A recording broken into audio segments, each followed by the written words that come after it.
스포츠 분석 토선생입니다. 매일매일 실전 배팅 중입니다. 스포츠 토토 배팅 노하우, 스포츠 분석 노하우 토대로 분석하고 있습니다. 5월 2223일 금토일 해외 축구 6경기 AFC 아약스 vs FC 흐로닝언. 이번 경기는 아약스가 중앙 숫자 싸움에서 흐로닝언의 압박선을 얼마나 빠르게 흔드느냐가 핵심이다. 흐로닝언은 4-4-2 구조로 간격을 좁히며 버티려 하겠지만 중앙 지역에서 숫자 13가 반복되면 압박의 기준점이 흔들릴 수밖에 없다. 특히 아약스 양쪽 풀백이 인버티드 형태로 중앙 볼순환에 가담하는 순간 흐로닝언의 미드필더 라인은 누구를 따라가야 할지 애매해질 가능성이 높다. 그렇게 중앙 압박선이 흔들리면 클라세는 박스 앞 빈 공간을 찾아 들어가고 코치는 측면에서 1대1 구도를 더 편하게 잡을 수 있다. 코치가 바깥쪽에서 수비수를 흔든 뒤 안쪽으로 접고 들어가면 흐로닝언 수비는 슈팅과 컷백을 동시에 의식해야 한다. 베오르스트는 이 과정에서 박스 안에서 센터백을 묶어두고 크로스와 세트피스 상황에서 마무리 위치를 선점할 수 있다. 흐로닝언은 타하의 전진성이나 드리블 전개를 통해 반격을 노릴 수 있지만 공을 받는 위치가 낮아지면 공격 속도가 자연스럽게 떨어진다. 또한 랜드가 중원에서 활동량을 앞세워 버티더라도 아약스의 풀백과 미드필더가 촘촘하게 볼을 돌리면 압박 범위가 넓어질 수밖에 없다. 판데르 베르프는 박스 안 경합에서 버틸 수 있는 자원이지만 수비 블록이 계속 좌우로 흔들리면 제공권 하나만으로 모든 상황을 정리하기 어렵다. 그리고 아약스는 코너킥 찬스가 발생될 때마다 반대쪽 파포스트로 침투하는 제공권 높은 자원들을 적극적으로 활용할 수 있다. 이 장면에서 베오르스트가 중앙을 흔들고 뒤쪽에서 재진입하는 선수들이 세컨볼 경합에 가담하면 흐로닝언 수비는 막힌 기준을 잃기 쉽다. 특히 흐로닝언이 중앙을 막기 위해 수비 숫자를 안쪽으로 좁히면 아약스는 측면에서 크로스와 컷백을 반복적으로 만들어낼 수 있다. 반대로 흐로닝언이 측면을 막기 위해 넓게 벌어지면 클라센이 박스 앞 공간으로 침투하며 슈팅 각도를 만들 수 있다. 그래서 볼 점유율과 경기 템포 모두 시간이 갈수록 아약스 쪽으로 기울 가능성이 높다. 전반부터 아약스가 중앙에서 볼순환을 안정적으로 가져가면 흐로닝언은 점점 낮은 위치에서 수비 블록을 형성할 수밖에 없다. 후반에는 체력 부담까지 겹치면서 흐로닝언의 중앙 압박선이 더 늦게 반응할 수 있다. 결국 이번 경기는 아약스가 중앙 장악과 세트피스 완성도를 앞세워 승부의 방향을 잡을 가능성이 높은 경기다. 승부 예측 배팅 강도. 승무패 아약스 승 강추. 핸디핸디 승 추천. 언더오버 추천. 전반전 예측 배팅 강도. 승무패 아약스 승 추천. 언더 추천. FC 위트레흐트 vs 헤이렌베인. 이번 경기는 단순히 점유율 싸움보다 페널티 박스 앞에 떨어지는 세컨볼을 누가 먼저 잡느냐가 훨씬 중요하다. 위트레흐트는 4-4-2 구조 안에서 중원과 측면 간격을 촘촘하게 유지하며 상대가 걷어낸 공을 다시 회수하는 장면을 만들 수 있다. 반면 헤렌베는 최초 경합이 끝난 뒤 박스 앞에 떨어지는 공에 대한 반응이 늦어지는 문제가 있다. 그래서 공중볼이나 크로스 이후 혼전 상황이 나오면 수비가 완전히 정리되기 전에 위트레흐트가 다시 공격권을 가져갈 가능성이 높다. 이 지점에서 미겔 로드리게스의 역할이 상당히 중요하다. 미겔 로드리게스가 흐름 볼을 가장 먼저 점유하고 과감하게 슈팅으로 연결한다면 혼전 상황 하나만으로도 헤렌벤 골문을 열어젖히는 장면이 충분히 나올 수 있다. 특히 헤렌벤 수비가 박스 안쪽으로 시선을 빼앗긴 상태에서 박스 외곽 커버가 늦어지면 로드리게스의 슈팅 선택은 직접적인 득점 기회로 이어질 수 있다. 그리고 위트레흐트에는 제키엘이라는 데드볼 카드도 있다. 제키엘은 페널티 박스 주변에서 프리킥 찬스를 얻었을 때 직접 슈팅과 날카로운 킥 전달을 모두 기대할 수 있는 자원이다. 헤렌벤이 세컨볼 대응에서 밀리고 박스 앞에서 불필요한 파울까지 범한다면 위트레흐트는 자연스럽게 세트피스 득점 기회를 늘릴 수 있다. 드 위트 역시 이런 경기에서 가치가 크다. 드 위트는 박스 안으로 깊게 들어가 몸싸움을 걸어주고 상대 수비가 걷어낸 공에 다시 압박을 붙이며 공격 흐름을 이어갈 수 있다. 반면 헤렌벤은 벤테를 향한 전방 패스와 브라워스의 박스 근처 침투로 반격을 시도할 수 있다. 하지만 중원에서 메르벨트가 압박을 풀어내지 못하면 벤테에게 전달되는 공의 퀄리티가 떨어지고 공격 전개가 단절될 수밖에 없다. 또한 헤렌벤이 세컨볼 경합에서 계속 밀리면 수비 라인은 계속 뒤로 물러나고 이선 자원들은 앞뒤로 뛰는 시간이 길어진다. 이 흐름이 반복되면 후반으로 갈수록 위트레흐트의 교체 카드 우위가 더 크게 드러날 수 있다. 위트레흐트는 벤치에서 새 에너지를 투입해 측면 압박과 박스 진입 빈도를 유지할 수 있고 헤렌벤은 수비 간격을 다시 좁히는데 어려움을 겪을 가능성이 높다. 결국 세컨볼 반응 속도, 페널티 박스 주변, 프리킥 위협, 교체 전력의 깊이까지 감안하면 위트레흐트가 더 많은 승부처를 가져갈 수 있는 경기다. 이 경기는 위트레흐트가 혼전 상황과 데드볼을 모두 득점 루트로 연결하며 승점 3점에 가까워질 가능성이 높다. 승부 예측 배팅 강도. 승무패 위트레흐트 승 강추. 핸디핸디 승 추천. 언더 추천. 전반전 예측 배팅 강도. 승무패 위트레흐트 승 추천. 언더 추천. 5월 23일 토요일 ACF 피오렌티나 vs 아탈란타 BC. 이번 경기는 피오렌티나의 수비 간격 유지와 아탈란타의 측면 컷백 침투 구조가 정면으로 맞붙는 승부다. 피오렌티나는 모이스킨의 피지컬과 구드문드손의 이선 창의성, 만드라고라의 왼발 전개를 통해 공격 루트를 만들 수 있다. 하지만 공격 전개 이후 볼을 잃는 순간 중원과 수비 라인 사이 간격이 벌어지면 아탈란타의 전환 공격에 곧바로 흔들릴 수 있다. 특히 만드라고라가 전개 방향을 잡기 전에 에데르송의 압박이 붙으면 피오렌티나는 전방으로 나가는 패스 타이밍을 놓칠 가능성이 있다. 구드문드손이 박스 외곽에서 볼을 잡아도 아탈란타의 중앙 압박이 빠르게 좁혀지면 킨에게 연결되는 마지막 패스는 쉽게 차단될 수 있다.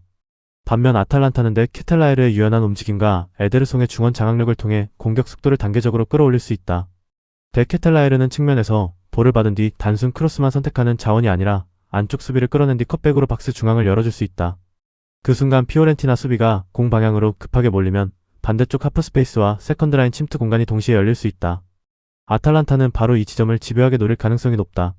크르스토비치가 중앙 수비수 뒤쪽에만 머무르지 않고 하프스페이스로 빠져나와 슈팅 각을 잡으면 피오렌티나 수비는 마킹 대상을 놓치기 쉽다. 그리고 에데르송이 중원에서 세컨볼 경합을 장악하면 아탈란타는 공격권을 끊기지 않고 계속 박스 근처로 밀어붙일 수 있다. 시간이 흐를수록 피오렌티나의 수비 간격이 벌어지는 순간은 더 자주 나올 수 있다.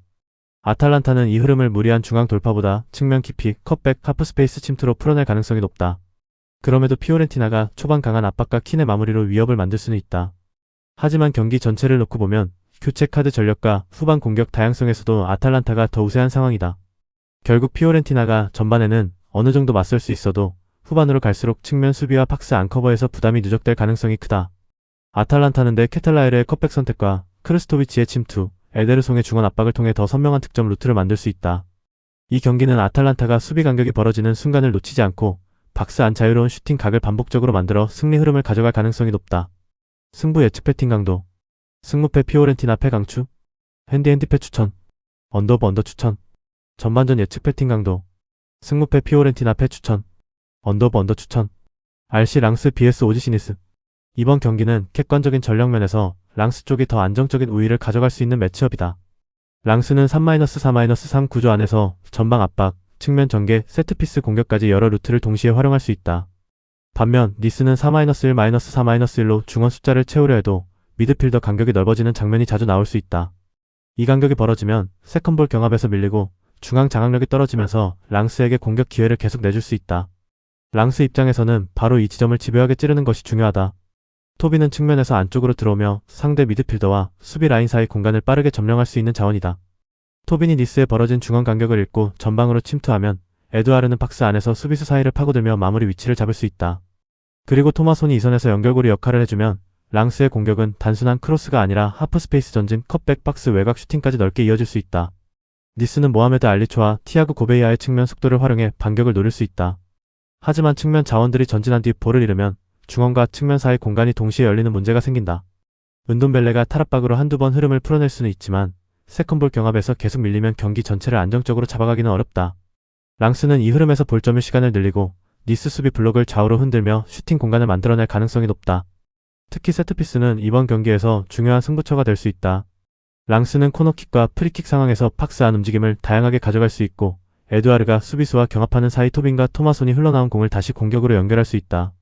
니스는 미드필더 간격이 넓기 때문에 세트피스 이후 두 번째 상황에서도 수비 위치를 빠르게 잡기 어렵다. 그래서 랑스는 세트피스 한 번으로 끝나는 공격이 아니라 이어지는 박스 외곽 전개와 재차 슈팅까지 만들어낼 수 있다. 시간이 흐를수록 니스의 중앙 장악력은 떨어지고 랑스의 전방 침투와 세트피스 기회는 더 많아질 가능성이 크다. 결국 이 경기는 랑스가 세컨볼 경합과 파이널 서드 진입 횟수에서 우위를 잡고 니스가 뒤늦게 수비 간격을 조정하는 흐름으로 전개될 수 있다. 공격 루트의 다양성, 세트피스 완성도, 박스 안 결정력까지 감안하면 랑스 승리 쪽 기대값이 더 높다. 승부 예측 배팅 강도. 승무패 랑스 승 강추. 핸디 승 추천. 언더 추천. 전반전 예측 배팅 강도. 승무패 랑스 승 추천. 언더 추천. 멕시코 vs 가나. 이번 경기는 멕시코가 푸에블라에서 치르는 경기라는 점부터 흐름이 다르게 잡힌다. 멕시코 선수들은 수많은 관중 앞에서 승리를 선물해야 한다는 확실한 동기부여를 안고 경기에 들어갈 가능성이 높다. 어매치 특성상 초반 집중력과 심리적인 몰입도가 중요한데 이 부분에서는 멕시코가 훨씬 강한 에너지를 가져갈 수 있다. 전술적으로도 멕시코는 히메네스를 전방 기준점으로 두고 베가와 모라가 좌우와 중앙 사이를 유연하게 움직이며 공격 루트를 만들 수 있다. 히메네스가 센터백을 끌어내고 베가가 측면에서 안쪽으로 파고들면 가나의 수비 간격은 자연스럽게 벌어질 수 있다. 그 순간 가장 중요한 자원이 바로 모라다. 모라는 중앙 지역에서 짧은 터치와 전진 패스 선택이 빠르기 때문에 가나의 1선과 2선 사이에 생기는 빈 공간을 효과적으로 점령할 수 있다. 최근 가나는 전방 압박이 한 박자 늦게 이루어지는 장면이 반복되고 있다. 그래서 1선이 압박을 나가도 2선이 바로 따라붙지 못하면 중앙 지역이 쉽게 열리고 멕시코는 그 공간에서 공격 방향을 빠르게 바꿀 수 있다. 특히 모라가 그 공간을 먼저 차지하면 가나의 최종 수비가 재정비되기 전에 날카로운 슈팅 각이 만들어질 수 있다. 그리고 히메네스는 박스 안에서 위치를 잡고 기다리는 능력이 좋기 때문에 낮은 크로스나 컷백 상황에서 마무리 기회를 잡을 수 있다. 베가는 측면에서 1대1 돌파를 통해 가나 수비의 파울을 유도하거나 안쪽으로 쫓고 들어와 직접 슈팅을 노릴 수 있다. 반면 가나는 조던 아예오의 경험, 세메뇨의 직선적인 전진, 쿠두스의 개인 돌파라는 확실한 무기를 갖고 있다. 하지만 이 세 자원이 공격에서 힘을 발휘하려면 중원에서 볼이 안정적으로 전달되어야 한다. 멕시코가 초반부터 중앙 압박을 강하게 걸고 세컨볼 경합에서 우위를 가져가면 가나는 공격 전환이 끊기며 세메뇨와 쿠두스가 고립될 수 있다. 또한 가나가 수비 블록을 내리는 시간이 길어지면 조던 아예우가 전방에서 볼을 받아도 지원 속도가 늦어질 가능성이 있다. 결국 이번 경기는 멕시코가 중앙 공간을 먼저 장악하고 모라의 창의적인 전진 선택으로 가나 수비를 흔드는 그림이 가장 자연스럽다. 푸에블라에서의 경기 환경, 관중 응원, 중앙 공간 선점, 전방 마무리 완성도까지 감안하면 멕시코 쪽 기대값이 더 높다. 가나가 쿠두스와 세메뇨의 개인 능력으로 한두 차례 위협 장면을 만들 수는 있다. 하지만 전체적인 압박 타이밍과 중원 간격 관리에서 흔들린다면 멕시코가 경기 주도권을 잡고 승리까지 연결할 가능성이 높다. 승부 예측 배팅 강도. 승무패 멕시코 승 강추. 핸디 승 추천. 언더오버 언더 추천. 전반전 예측 배팅 강도. 승무패 멕시코 승 추천. 언더오버 언더 추천. 오클랜드 FC vs 시드니 FC. 이번 경기는 중앙 압박 라인의 높이와 그 뒤쪽 커버 공간을 누가 더 영리하게 활용하느냐가 핵심이다.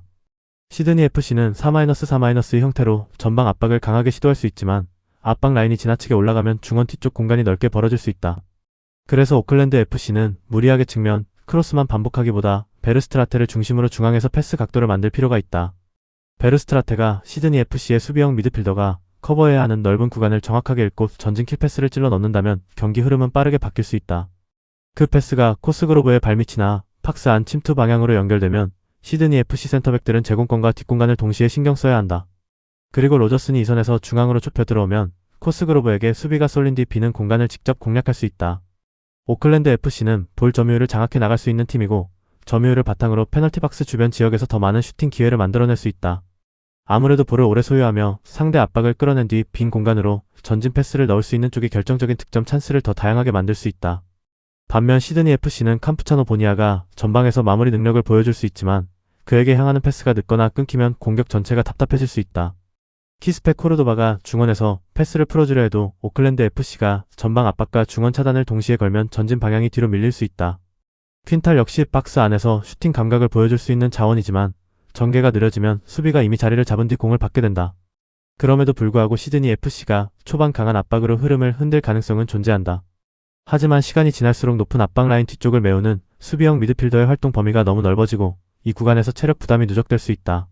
그 순간 베르스트라테가 한 박자 빠른 전진 킬패스를 선택하면 페널티 박스 부근에서 오클랜드 FC 공격진에게 결정적인 득점 기회가 연달아 만들어질 수 있다. 코스그로브의 제공권, 로저슨의 2선 침투, 베르스트라테의 패스 선택이 맞물리면 오클랜드 FC는 단순한 점유율이 아니라 득점으로 연결되는 점유율을 만들 수 있다. 결국 이 경기는 중앙 압박을 높게 가져가는 시드니 FC보다 그 뒤쪽 공간을 정확하게 찌를 수 있는 오클랜드 FC 쪽이 더 유리한 구도다. 오클랜드 FC가 볼 점유율과 페널티 박스 주변 슈팅 기회를 동시에 장악한다면 승부는 홈에서 원하는 방향으로 흘러갈 가능성이 높다. 승부 예측 배팅 강도. 승무패 오클랜드 FC 승 강추. 핸디 승 추천. 언더오버 언더 추천. 전반전 예측 배팅 강도. 승무패 오클랜드 FC 승 추천. 언더오버 언더 추천. 영상 보느라 수고하셨습니다. 항상 좋은 건 공유해서 가치 척중률을 높이고 싶은 마음뿐입니다. 조합은 뉴스 선발 등 체크 고민 후 링크에 공유하고 있습니다. 댓글에 링크 있으니 참고해주세요. 구독과 좋아요 감사합니다.